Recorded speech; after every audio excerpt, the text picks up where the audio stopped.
But also, Black Oxen is one of the few of Corinne's silent films to survive at the current moment.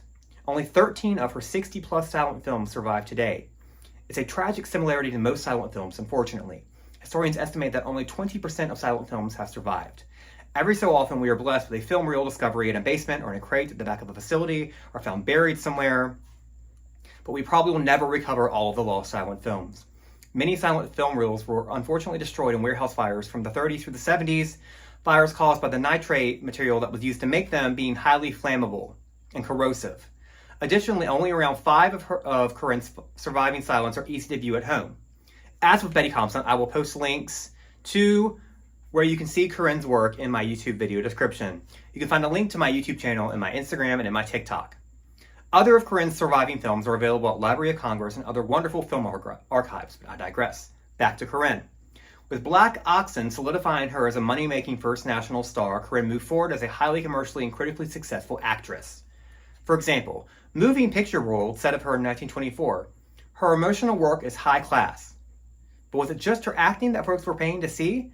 I mentioned earlier the Orchid Lady, which seemed to not only apply to her grace, but also to her considerable beauty.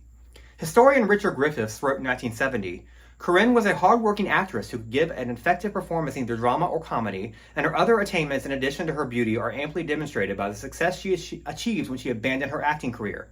But her gorgeous looks increasingly dominated her films."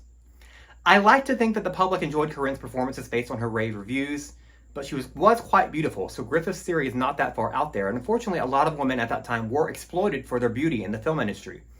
I appreciate, though, that in 1970 Griffith pointed out that she was also intelligent and talented. But again, I digress. However, this does make a nice segue into the next phase of her career.